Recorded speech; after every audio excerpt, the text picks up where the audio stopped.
11.5 million documents were exposed to the world. Names of presidents, prime ministers, billionaires, athletes, and criminals appeared in the files. Governments collapsed. Reputations were destroyed. A law firm shut its doors. And yet, no one was convicted of money laundering. That contradiction is where the Real story begins. In 2016, journalists around the world published what became known as the Panama Papers. This was not a small leak. It was 2.6 terabytes of internal records. Emails, contracts, passports, bank instructions. Decades of financial activity laid out in plain sight. At the center of it all was a Panamanian law firm called Mossack Fonseca. It was not a bank. It was not a government agency. It did not move money or hold assets. On paper, it sold legal services. And yet, through this one firm, hundreds of thousands of offshore companies were created. Through those companies flowed the wealth of the global elite.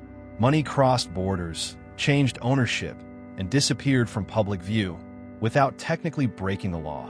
When a leak went public, the reaction was immediate and emotional. Iceland's prime minister resigned within days. Pakistan's leader was later removed by court order. Public outrage spread across continents. The media called it a global earthquake. For a moment, it felt like the system had finally been exposed, that secrecy had failed, that power had been dragged into the light. But beneath the headlines, something strange was happening. Despite the scale of the revelations, there were no sweeping criminal convictions, no mass prosecutions for money laundering, no global financial reset. Mossack Fonseca closed its offices, but not because it was proven to be a criminal organization. The firm insisted it had followed the law. And in court, that argument largely held. This is the part that made people uncomfortable. Most assumed the offshore world survived because it was hidden, because no one knew how it worked. The Panama Papers proved the opposite. The system was not protected by secrecy. It was protected by legality. Mossack Fonseca did not sell money. It sold distance. Distance between wealth and identity. Distance between assets and accountability. The firm's job was simple: create legal structures that ensured money no longer needed story. No questions about where it came from. No clear link to the person who ultimately controlled it. That was not a loophole. It was the design of the system itself. For years, the public was told that the problem was tax havens, small islands, low tax rates, exotic locations used to hide dirty money. Panama became the symbol. Mossack Fonseca became the villain. But if this were simply obvious fraud, the story would have ended quickly. Law firms do not operate openly for decades while committing clear crimes. Global banks do not continue partnerships with structures that are plainly illegal. And yet they did. Which raises a more disturbing question. What if the offshore system did not survive because it broke the rules, but because it followed them perfectly? The Panama Papers revealed a system where power does not come from how much money you have. It comes from whether you are required to explain it. Once money is separated from the person behind it, it becomes almost untouchable. When the documents were exposed, many believed that exposure alone would be enough. That scale would force accountability. That sunlight would collapse the structure. That belief was an illusion. Because when everything is legal, outrage has no clear target. People sense that something is wrong, but they cannot point to the moment where the law is violated. And when a system can survive total exposure without breaking, the question is no longer what was hidden. The Panama Papers proved the opposite. The system was not protected by secrecy. It was protected by legality. Mossack Fonseca did not sell money. It sold distance. Distance between wealth and identity. Distance between assets and accountability.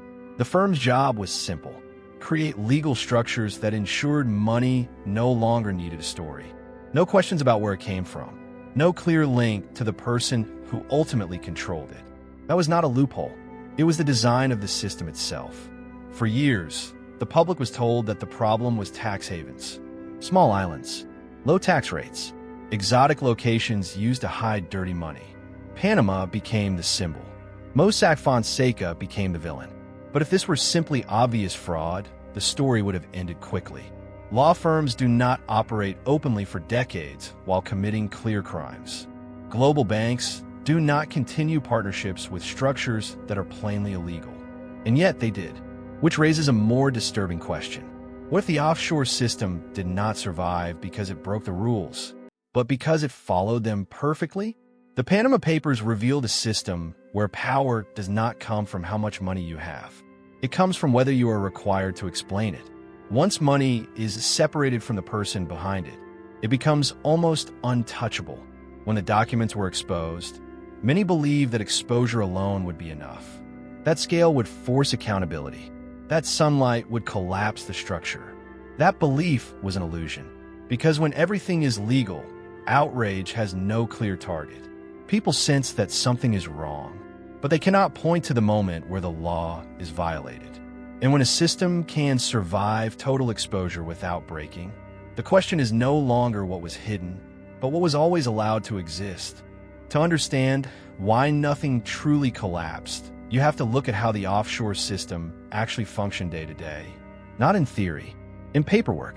Mossack Fonseca did not operate in isolation.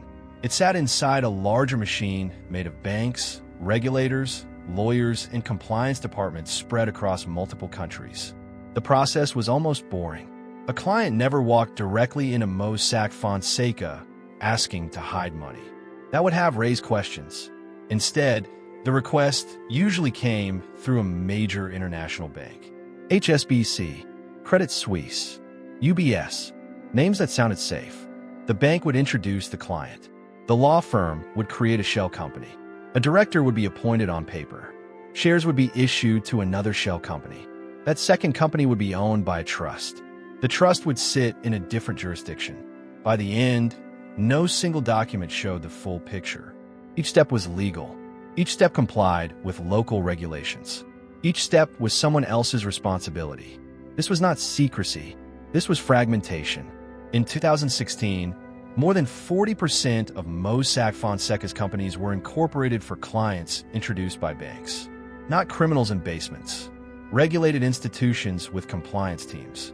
That detail mattered because it revealed the real function of the system. The offshore world was not built to hide illegal money. It was built to make responsibility impossible to locate. Every actor could say the same thing. The bank followed banking rules. The law firm followed corporate law. The jurisdiction followed its own legislation. No one touched the whole machine, so no one was legally accountable for what the machine produced. This is why the word shell company is misleading. A shell company is not empty. It is full of documents, contracts, signatures, official stamps. What it lacks is narrative. There's no story that connects money to a human being in a way that can survive legal scrutiny. And that absence is intentional. In many jurisdictions at the time, there was no requirement to disclose the ultimate beneficial owner. You only had to name a director, and directors could be paid employees who signed thousands of documents a year. One Mossack Fonseca nominee appeared as director on more than 10,000 companies. On paper, that was allowed. This is where the illusion breaks. Most people believe systems fail because rules are broken. The offshore system thrived because rules were followed with extreme precision. Compliance did not stop it. Compliance enabled it. Every form filled out correctly made the structure stronger. Every regulation obeyed added another layer of protection. By the time money passed through 5 jurisdictions, 3 legal entities, and 2 trusts, no single authority could say, with certainty, who controlled it. Not because the information was hidden, but because the system was never designed to assemble it. The Panama Papers exposed the documents. But documents alone cannot explain a system that was built to prevent explanation. And that was the first crack in the public narrative. The problem was not that bad actors slipped through the system. The problem was that the system was rewarding anyone who knew how to disappear without breaking a single rule. After the leak, the public searched for villains. Corrupt politicians, drug traffickers, tax evaders. They were all there, but focusing on them missed the point. Because the offshore system did not collapse when criminals were exposed. It continued to function because it was never built around morality. It was built around incentives. The system rewarded one thing above all else. Distance. Not distance in kilometers. Distance in responsibility. In the modern financial world, risk does not disappear. It is moved, and offshore structures were the most efficient tools ever created to move risk away from the people who benefited from money. In 2016, more than half of global trade passed through at least one tax haven on paper. Not because all trade was illegal, but because corporations had learned that distance reduced friction. If a company made money in one country, booked profits in another, and paid taxes in a third, no single government could easily challenge the arrangement. Every authority saw only a fragment. This logic applied far beyond criminals. Athletes used offshore companies to manage image rights. Corporations used them to shift profits. Politicians used them to avoid disclosure laws. Each case was different. The structure was the same. The system did not care why money moved, only that it moved correctly. This is where the real twist appears. The offshore world did not punish bad behavior. It punished simplicity. If your finances were straightforward, they were visible. If they were visible, they were vulnerable. Complexity became a shield, and the system paid people who understood that. Law firms charged per structure.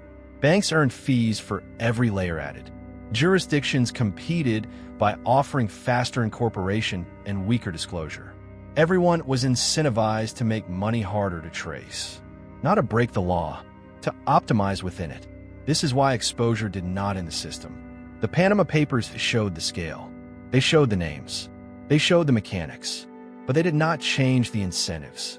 For every structure that became politically embarrassing, another jurisdiction offered a cleaner alternative. When Panama became toxic, assets quietly moved to the British Virgin Islands. When the British Virgin Islands came under pressure, clients shifted to Delaware, Luxembourg, or Singapore. The system did not disappear. It rebalanced, and it did so quickly. Within 12 months of the leak, offshore incorporations globally had recovered, not because people forgot, but because the benefits still outweighed the risks. The public believed shame would be enough. But shame only works when someone depends on public approval. The offshore system rewarded those who did not. It rewarded people who understood that legality, not reputation, was the real currency. And as long as the system continued to pay for distance, someone would always be willing to sell it. The most dangerous moment for the offshore system did not come from outrage. It came from paperwork. After the Panama Papers, governments promised reform. New transparency laws, new registries, new cooperation between countries. On paper, the response looked serious. By 2018, more than 100 jurisdictions had agreed to automatic exchange of financial information. Banks were required to share account data across borders. Shell companies were supposed to disclose their beneficial owners. It sounded like the end of anonymity, but the system did not fight these changes. It adapted to them, because the offshore world had never relied on one technique. It relied on flexibility. When beneficial owner registries were introduced, ownership simply became more indirect. Instead of one shell company, there were three. Instead of direct ownership, there were discretionary trusts. Instead of individuals, there were foundations. Each reform closed one door. Two others opened. This is where the first real crack appeared, not in the system, but in the public understanding of it. People realized something uncomfortable. The offshore system was not a static structure that could be dismantled. It was a process that responded to pressure by becoming more complex. And complexity favored those who could afford experts. Small-scale users disappeared. The cost became too high, the paperwork too heavy, but large players remained. Corporations with legal teams, ultra-wealthy families with private offices, political actors with access to state resources. The reforms did not eliminate offshore finance. They filtered its users. This was not an accident. In many countries, transparency rules applied unevenly. Public registries were incomplete. Enforcement budgets were limited. Cross-border cases took years. By the time authorities assembled enough information, assets had already moved. One investigation after the leak took more than 4 years to reach court. By then, the money was gone. This revealed the true limit of reform. Laws move at the speed of politics. Capital moves at the speed of software. The offshore system exploited that gap. And as long as that gap existed, total transparency was an illusion. The system did not need secrecy anymore. It needed speed. Speed to shift structures. Speed to change jurisdictions. Speed to stay just ahead of enforcement. The Panama Papers forced governments to react. But reaction was not control. And for the first time, it became clear that the problem was not a lack of rules, but a mismatch between how fast systems move and how slowly accountability follows. That was the crack no headline could fix. After the documents were published, after the resignations, after the promises of reform, one assumption quietly collapsed. That exposure changes systems. The offshore world proved the opposite. By the early 2020s, offshore finance had not disappeared. It had professionalized. Structures became cleaner. Paper trails became more compliant. Risk shifted away from individuals and into institutions. The system learned from the leak. Law firms no longer marketed secrecy. They marketed stability. Banks no longer spoke about privacy. They spoke about compliance. The language changed. The function did not. Money still moved across borders with minimal friction. Ownership was still fragmented. Responsibility was still diluted. The difference was that everything now looked more legitimate. This is where the final illusion breaks. People believe the Panama Papers failed because governments were weak or corrupt. But that explanation is too simple. The real reason was structural. The offshore system was never designed to be shut down. It was designed to evolve.